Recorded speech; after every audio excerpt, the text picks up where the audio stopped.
यहाँ से आप लोग 4.3 में हम लोग देख रहे हैं, तो इसमें आप लोग को त्रिभुज का क्षेत्रफल पढ़ना है।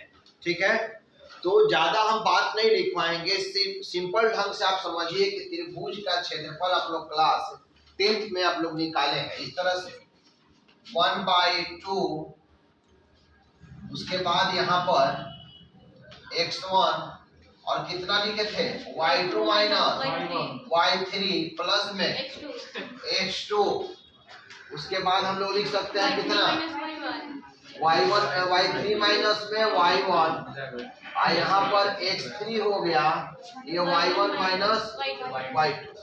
इस तरह का हम लोग त्रिभुज का क्षेत्रफल आप लोग निकाले थे कि त्रिभुज का क्षेत्रफल इस तरह से होता है क्लास 10th में। लेकिन अब आपको त्रिभुज का क्षेत्रफल जो निकालना है वो आप लोग को यहाँ पर त्रिभुज का क्षेत्रफल इस तरह से त्रिभुज रहता है, और इस त्रिभुज में क्या होगा, ये शीर्ष होता है, ये A हुआ, ये B है और इसका नाम रख देते हैं C। शीर्ष A जो होता है x1 और y1 होता है, शीर्ष B जो होता है x2 और y2 होता है। ठीक है ना, अब ध्यान नहीं दिए यहाँ पर क्या हम बात बोले, x3 और क्या होता है y3। जो विद्यार्थी अच्छे ढंग से ध्यान देंगे 10 मिनट में वो लोग चैप्टर ये बना लेंगे 4 पॉइंट। ध्यान नहीं दीजिएगा तो हम 20 बार बताएंगे तो कोई फायदा नहीं होगा। ध्यान आप दीजिए, ये शीर्ष A है, ये शीर्ष B है और शीर्ष ये C है। शीर्ष A को हम x1 y1 बोलेंगे, शीर्ष B को x2 और y2 बोलेंगे। पंकज आपके तरफ ध्यान मेरा चल जा रहा है पढ़ाते वक्त, देखिए वैसा हरकत मत कीजिए। आइए बाहर से आइए, फ्रेश होकर थोड़ा घूम कर आइए बाहर से। ठीक है ना, ये C बिंदु है कितना x3 और कितना y3 हो, ये एक त्रिभुज है। अगर हम इस त्रिभुज का क्षेत्रफल निकालेंगे तो त्रिभुज का जब क्षेत्रफल निकालेंगे तो कुछ ना कुछ आएगा, और जब भी क्षेत्रफल होता है तो वर्ग इकाई में लिखिएगा लास्ट में। जैसे त्रिभुज का क्षेत्रफल 5 आ गया तो उसको लिखेंगे 5 वर्ग इकाई। त्रिभुज का क्षेत्रफल लिखेंगे 5 वर्ग इकाई, चूंकि स्क्वायर यूनिट में होता है, इंग्लिश में बोलेंगे तो स्क्वायर यूनिट, इसको हम लोग वर्ग इकाई बोलेंगे। और जब भी होगा ये धनात्मक होता है। कोई चीज का यदि आप क्षेत्रफल निकालते हैं तो वो पॉजिटिव में होता है ना कि नेगेटिव में। किसी चीज का क्षेत्रफल, अगर मान के चलिए कि हम मक्खी का अगर क्षेत्रफल निकालेंगे, जहां पर मक्खी बैठी है तो उसको बोला जाएगा कि उसका क्षेत्रफल निकालिए, वो कितना दूरी पर कितना वो एरिया माने घेर कर बैठी है, तो उसका भी क्षेत्रफल क्या होगा, कुछ ना कुछ होगा, यानी कि निगेटिव में नहीं होगा। जब भी होगा तब पॉजिटिव में होगा। तो इसलिए हम लोग इसको मोड से भी लिखते हैं, नहीं तो लास्ट में समझना है कि निगेटिव में भी आए तो उसको पॉजिटिव में क्या करना है, कन्वर्ट करना है। यानी कि त्रिभुज का क्षेत्रफल अगर -10 आता है तो उसको +10 लिखिएगा वर्ग इकाई। इतना बात समझ में आया। तो त्रिभुज का क्षेत्रफल आप लोग क्लास 10th में बनाए थे इस तरह से, लेकिन इस मेथड से आपको नहीं बनाना है, चूंकि सारणिक विधि से बनाना है। त्रिभुज का क्षेत्रफल किस विधि से निकालना होगा, सारणिक विधि से। ये चूंकि आप लोग डिटरमिनेंट पढ़ना सारणिक, तो सारणिक मेथड से आप क्या लिखिएगा यहाँ पर कि त्रिभुज का क्षेत्रफल इज इक्वल टू, यहाँ पर 1/2 हो गया, और यहाँ पर डिटरमिनेंट फॉर्म में लिखेंगे x1 y1 कितना z1। इसके बाद हम लिख सकते हैं x2 चाहे x1, यहाँ पर x2 भी कह सकते हैं, x1 x2 माना गया है तो x2, और यहाँ पर x3 हो गया। इसको हम लिख सकते हैं y1 y2 और y3। देखिए ये x1 x2 और x3, ये इसका जो होता है x का x कोऑर्डिनेट, अब शीर्ष B का x निर्देशांक और शीर्ष C का निर्देशांक कहाँ रखिएगा, C1 में रखिएगा। अब देखेंगे शीर्ष A का y निर्देशांक, शीर्ष B का y निर्देशांक और शीर्ष C का y निर्देशांक ये हुआ, इसको x निर्देशांक बोलेंगे, इसको क्या बोलेंगे, y निर्देशांक। जो स्टार्टिंग में रहेगा उसको x निर्देशांक बोलते हैं, जो बाद में रहेगा उसको y निर्देशांक बोलेंगे। तो C2 में हम लोग y निर्देशांक लिखेंगे, यानी कि शीर्ष A का, शीर्ष B का और शीर्ष C का। उसके बाद हम लोग 1 1 लिखेंगे, और इसी को सॉल्व करेंगे ना तो त्रिभुज का क्या मिल जाएगा, क्षेत्रफल। ये सारणिक विधि से हम लोग सॉल्व कर सकते हैं। 3 × 3 ऑर्डर का। देखिए मुकेश नहीं समझ में आ रहा है तुमको, यहाँ देखो, ठीक है ना। ये जो होगा क्या नीचे देख रहे हैं, बोलिए क्या देख रहे हैं नीचे, बोलिए, ठीक है ना। तो यहाँ पर ये 1 हुआ, फिर बाद में कहिएगा कि हमको समझ में नहीं आ रहा है, ठीक है। अभी जो समझा रहे हैं उस पर आप लोग ध्यान नहीं दे रहे हैं, और बाद में कहिएगा सर हमको समझ में नहीं आ रहा है, हमको नहीं, तो कहाँ से समझ में आएगा। आप समझने के लिए प्रयास करोगे तब तो नीचे देख रहे हो, घर पे समय नहीं मिला है नीचे कॉपी देखने के लिए। यहाँ पर ध्यान दो, जब क्लास में हो तो यहाँ पर ध्यान दे। अपना गलती आप लोग नहीं करिएगा, केवल शिक्षक का ही गलती है। पढ़ा रहे हैं उस वक्त ध्यान नहीं आपका है, ध्यान दे रहे हैं आप नीचे देख रहे हैं, क्या देख रहे हैं उसमें, ठीक है ना। ये त्रिभुज का क्षेत्रफल हम निकालेंगे किस विधि से, सारणिक विधि से। तो यहाँ 1/2 होगा, x1 x2 x3 y1 y2 y3। C1 में लिखेंगे एक x निर्देशांक वाले को C1 में लिखेंगे और C2 में लिखेंगे y निर्देशांक का, और C3 में केवल क्या हो जाता है, 1 1 हो जाता है। ये त्रिभुज का क्षेत्रफल होगा। तो इसी त्रिभुज का क्षेत्रफल हम लोग सारणिक विधि से हम लोग बनाएंगे। अगर कोई यहाँ पर रेखा रहे, इस रेखा पर 3 वो बिंदु रहे, जैसे मान के चलते हैं कि A है बिंदु और B है और ये C है, तो इसका अगर क्षेत्रफल जो है अगर मापने के लिए कहा जाए कि त्रिभुज का क्षेत्रफल क्या होगा, यानी 3 वो बिंदु है, ये जो बिंदु है x1 और y1 है, ये जो है x2 मान के चलिए कि y2 है, और ये C बिंदु है x3 और y3 है। तो एक ये छड़ी, आप लोग ये छड़ी देख रहे हैं, ये आप लोग छड़ी देख लिए ना, छड़ी में 3 वो बिंदु है, 1 2 3। अगर इसका क्षेत्रफल नापेंगे तो क्या आएगा, कुछ भी नहीं आएगा। ये किसी को घेरा नहीं बना रहा है कि उसका क्षेत्रफल हम मापेंगे। तो इस तरह का कोई लाइनिंग रहे, लाइन A B और C, तो इस एगो रेखा पर रहे, तो ये क्या कहलाएगा, संरेख है, संरेख होगा। तो त्रिभुज का क्षेत्रफल जो होगा, इसका त्रिभुज का जो क्षेत्रफल होगा वो कितना होगा, 0 होगा। कोई अगर एक ही रेखा पर कोई 3 गो बिंदु दिया हो, आई तीनों बिंदु का अगर क्षेत्रफल निकालेंगे तो इसका क्षेत्रफल फिक्स है कि क्या है, 0 है। और जिसका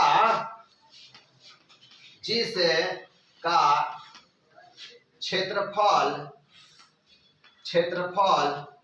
0 आ रहा हो उसे संरेख कहते हैं। उसे क्या कहेंगे, संरेख कहेंगे। संरेख किसको कहेंगे, अगर कोई 3 गो बिंदु रहे और तीनों का क्षेत्रफल अगर निकालते हैं और क्षेत्रफल किसके बराबर आ जाएगा, 0 के बराबर आ जाएगा, तो उसको कह सकते हैं कि क्या है, संरेख है। संरेख कब होगा, जब त्रिभुज का क्षेत्रफल क्या आ जाए, 0 आ जाए। जिसमें 3 गो बिंदु हो और तीनों बिंदु का अगर हम लोग क्षेत्रफल निकालते हैं तो क्षेत्रफल इसका क्या आता है, 0 आता है। अगर त्रिभुज का क्षेत्रफल 0 आ गया तो हम कह सकते हैं कि वो क्या है, संरेख है।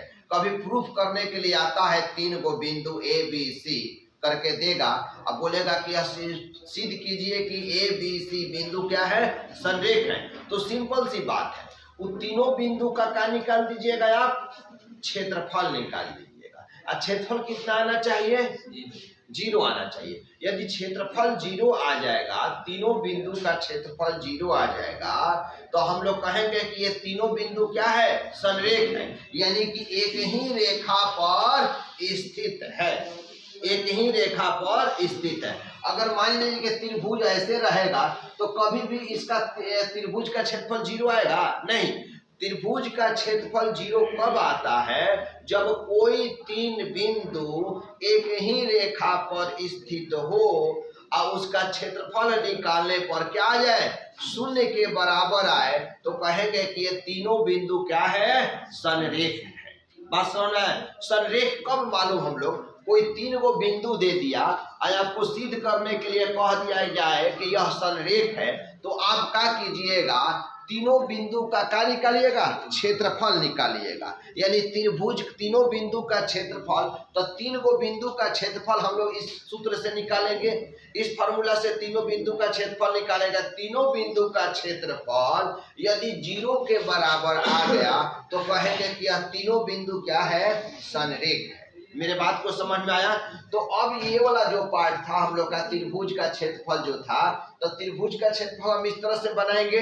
तो अब यहाँ पर क्या दिया गया है कि निम्नलिखित में प्रत्येक में दिए गए शीर्ष बिंदुओं वाले त्रिभुजों का क्षेत्रफल का करना है, ज्ञात करना है। इसमें तीनों का क्षेत्रफल ज्ञात करना है। तो हम एक बता देंगे इसमें, तो दो को अपने से बन जाएगा। हम एक को बता दे रहे हैं, उसके बाद क्या होगा, खुद से बना लिया। तब तक काफी देखिए, ये जो बिंदु यहाँ त्रिभुज का क्षेत्रफल जो यहाँ से यहाँ और ये लाइन दिया गया है, उसको आप लोग नोट कर लीजिए। उसके बाद हम लोग यहाँ पर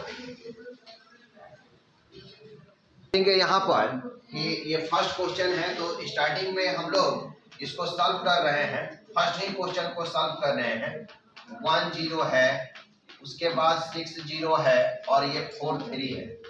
तो त्रिभुज का क्षेत्रफल हम लोग को ज्ञात करना है, ठीक है ना। बात कर लो पहले। तो ये जो त्रिभुज का जो क्षेत्रफल है हम लोग का, तो ये क्या होगा, ए है और ये क्या है, बी है और ये सी है। ए जो है, ए का जो मान दिया गया है 1 और 0 है, और ये शीर्ष बी जो दिया है 6 और 0 है, और सी जो है वो 4 और 3 हुआ ना। इसी को हम क्या कहते हैं, अगर साइड में समझना हो तो पेंसिल से आप लिख सकते हैं x1 और कितना y1। लिखना आवश्यक नहीं है, समझने के लिए आप एग्जाम में क्या कर सकते हैं कि लिख सकते हैं। इसको हम लोग क्या बोलेंगे, x2 और ये y2, और यहाँ पर क्या है x3 और ये y3। समझने के लिए आप पेंसिल से लिख सकते हैं, ठीक है। पंकज ध्यान दो, ध्यान दो, नहीं पढ़ने का मन है, ध्यान दो इधर। फिर बाद में बोलिएगा कि सर हमको समझ में नहीं आया। तो जब समझा रहे हैं समझ ही नहीं रहे हैं, हम क्या करें, ठीक है ना। ये सब लिख दीजिएगा, x1 y1, x2 और y2 और x3 y3। लिखना आवश्यक नहीं है, लेकिन आप पेंसिल से अगर नहीं दिक्कत हो तो आप लिख सकते हैं वहां पर। तो यहाँ पर लिखना होगा कि आपको यहाँ x1 के बराबर क्या है 1 और y1 के बराबर है 0। उसी प्रकार अगर x2 के बराबर बोलेंगे तो 6 है। x2 जो है आपका 6 है, और यहाँ पर y2 जो है यहाँ पर 0 दिया गया है। उसके बाद हम बोलेंगे कि x3 जो है, x3 आपका 4 है और y3 जो है वो क्या है 3 है। सारा चीज लिख लीजिएगा, x1 y1, x2 y2, x3 y3, ठीक है ना। इतना तो लिखने सब विद्यार्थी को आ जाएगा। अब आप फार्मूला का इस्तेमाल कीजिएगा कि त्रिभुज का क्षेत्रफल, त्रिभुज का क्षेत्रफल, चूंकि त्रिभुज का क्षेत्रफल ही निकालना है तो लिखेंगे 1/2 x1 x2 x3 y1 y2 y3, और यहाँ पर 1 1 1 होता है, ठीक है। तो अब यहाँ पर लिखेंगे कि 1/2 x1 का जो वैल्यू दिया गया है 1 है, x2 का जो वैल्यू दिया है 6 है, और x3 का जो वैल्यू है 4 है, y1 का वैल्यू यहाँ पर 0 है, y2 का भी वैल्यू 0 है, y3 का वैल्यू 3 है। इसमें किसी तरह का चेंजिंग नहीं आएगा। अब इसके बाद तो आपका ड्यूटी है सॉल्यूशन करना, इसका मान निकाल सकते हैं, लेकिन फिर भी हम निकाल दे रहे हैं। यहाँ के बाद तो आप लोग का ड्यूटी है, थोड़ा ध्यान दीजिएगा पढ़ाई पर तो बढ़िया रहेगा। जब शिक्षक बता रहे हैं उस बात को आप अच्छे ढंग से समझिएगा तो समझ में आएगा, ठीक है। तो ये 1/2 इसका जो वैल्यू है बाई किसके द्वारा निकाल रहे हैं, C2 के द्वारा निकालेंगे। अगर किसी भी रो कॉलम के द्वारा निकालेंगे तो मान में किसी तरह का परिवर्तन नहीं होगा, इसलिए हम C2 के द्वारा निकाल रहे हैं कि जिसमें जीरो का संख्या अधिक हो। जिस पथ पर, जिस रो कॉलम में जीरो का संख्या अधिक होता है उसी से मान निकालते हैं, तो हम लोग का क्या काम होता है, आसान हो जाता है, ठीक है ना। इसलिए C2 से निकालेंगे तो C2 से निकालने से हम लोग का दो ठो फायदा हो रहा है कि इसको हम लोग को नहीं रखना पड़ेगा, चूंकि इसका मान 0 है, इसका भी मान 0 है। केवल किसको लेकर चलेंगे, हम इसको 3 को लेकर चलेंगे। तो सब विद्यार्थी कॉपी पर जरा हमको रफ पे ये इसका मान निकाल कर दिखाइए कि कौन कौन विद्यार्थी निकाल रहे हैं। ये सब ऊपर से नहीं निकालना है, बस इसका मान निकालना है। 1/2 घेरा में है कितना आ रहा है, अपने अपने पास रखेंगे, हम आकर कॉपी चेक करेंगे। अब यहाँ में हम लोग देख रहे हैं कि इसका वैल्यू हम निकालेंगे। बहुत सारे विद्यार्थी सही निकाले हैं, बहुत सारे विद्यार्थी ध्यान नहीं दे रहे हैं, इस कारण नहीं निकल रहा है। तो ये C2 के द्वारा हम निकालेंगे तो C2 के अंतर्गत इसको छोड़ दिया जाए, इसको छोड़ दिया जाए, क्या लेकर चले 3। तो 3 के पहले किसका चिन्ह, माइनस का चिन्ह लेकर चलेंगे, इसलिए माइनस का चिन्ह लेकर चलेंगे क्योंकि ये 32 के स्थान पर है और 32 को जोड़ेंगे तो दोनों का विषम संख्या, विषम संख्या के पहले बोले हैं माइनस। तो कौन कौन सा यहाँ पर पार्ट बच जा रहा है, ये कैंसिल हो जा रहा है। ये आमने जो 3 को पुट किए हैं तो उसके आमने सामने का कैंसिल हो जाएगा, बचेगा क्या 1 1 6 1 जी। तो ये हो जाएगा 1/2 और माइनस में 3, और ये 1 माइनस क्या हुआ 6 हुआ। तो यहाँ पर त्रिभुज का क्षेत्रफल में हम बोलेंगे 1/2 और -3 आई इंटू में माइनस में कितना 5। बहुत सारा विद्यार्थी यहाँ क्वेश्चन नहीं दिए हैं लोग, ये सब बात को सुधारिए। माइनस में माइनस से गुना करेंगे ना तो यहाँ पर 1/2 प्लस में हो जाएगा, 3 में 5 से गुना करेंगे तो 15, तो ये 15/2 यहाँ पर हो जाएगा क्या वर्ग इकाई। जब भी कोई रहेगा क्षेत्रफल ना तो उसको हम लोग वर्ग इकाई में रखेंगे। किस में रखेंगे? वर्ग इकाई में। जब भी क्षेत्रफल होता है तो वर्ग इकाई में होगा, तो वहां पर वर्ग इकाई लिख लीजिएगा। देखिए सबसे आसान तरीका से आपको समझाया यहाँ पर कि दर्शाना मतलब क्या करना, सिद्ध करना, यानी वही प्रूफ करना कि बिंदु 3 ठो बिंदु दे गया है, ए बी सी कर दे दिया गया, ठीक है ना। तो अब यहाँ पर संरेख होगा, संरेख है, क्या सिद्ध करना है? संरेख है। बिंदु संरेख होगा, लिखेंगे बिंदु संरेख होगा यदि त्रिभुज का क्षेत्रफल का हो 0 हो। यदि आप ये दिखा देते हैं, कि त्रिभुज का क्षेत्रफल 0 हो गया, तो आप लास्ट में लिख दीजिएगा कि अतः यह क्या है, बिंदु ए बी सी का है संरेख है। मेरे बात नहीं समझ में आया? संरेख होने के लिए त्रिभुज का क्षेत्रफल क्या होना चाहिए? 0 होना चाहिए। तो हमको यहाँ पर बताइए कि यहाँ x1 के बराबर क्या दिख रहा है बाबू? a, x2 बराबर क्या दिख रहा है? b, x3 बराबर क्या दिख रहा है? c। नहीं समझ में आया? y1 के बराबर क्या है? b प्लस c, y2 के बराबर क्या है? और y3 के बराबर कितना है? नहीं समझ में आया होगा आप लोग को। आ गया? कैसे हम लोग निर्देशांक लिखेंगे? x निर्देशांक को x1 बोलेंगे, इसको हम x2 बोलेंगे, इसको हम x3 बोलेंगे। इसको क्या बोलेंगे बाबू? y1, इसको y2 बोलेंगे, उसको y3 बोलेंगे। इस तरह से हम लोग बात लिख दिए। अब हम लिखेंगे कि त्रिभुज का निकालेंगे क्षेत्रफल। आज जिस दिन आप त्रिभुज का क्षेत्रफल निकाल दीजिएगा, आप समझिए कि ये तीनों बिंदु ए बी सी का हो जाएगा, संरेख हो जाएगा। तो पहले तो आप त्रिभुज का क्षेत्रफल निकालिए। यदि त्रिभुज का क्षेत्रफल 0 आ गया तो अंतिम में क्या लिखेंगे कि अतः बिंदु ए कॉमा बिंदु बी कॉमा बिंदु सी का है संरेख है। अब लास्ट में हम क्या लिख देंगे? प्रूफ लिख देंगे। नहीं समझ में आया? तो इस सबसे पहला काम क्या करना है कि आपको ये दिखाना है कि त्रिभुज का जो क्षेत्रफल होगा वो क्या होगा? 0 होगा। ना लिखें, ठीक है ना।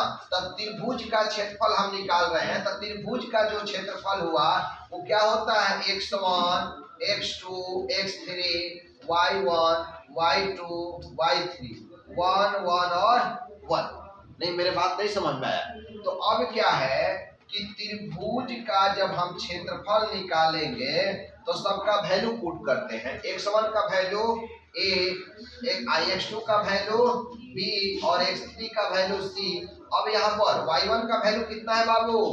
b प्लस y2 का value c plus a, y3 का वैल्यू a प्लस b, उसके बाद ये 1 ये 1 ये 1, ठीक है।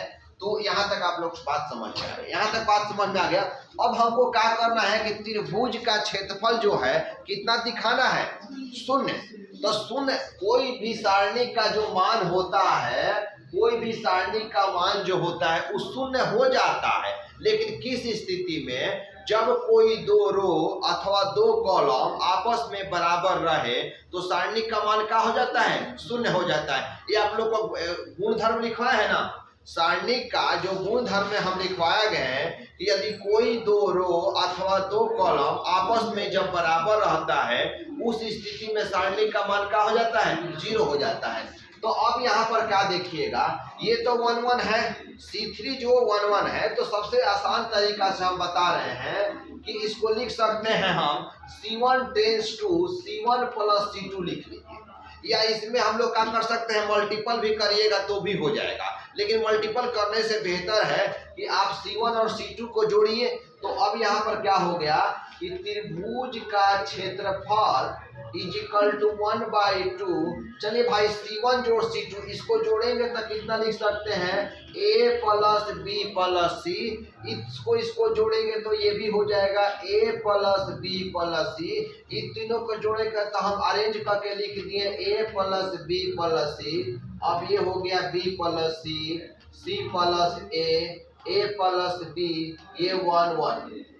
तो अब यहाँ पर क्या है, 1/2 है। C1 में क्या कॉमन निकाल सकते हैं, अब बचा यहाँ पर 1 1 1, B plus C plus A और A प्लस B, ये 1 1।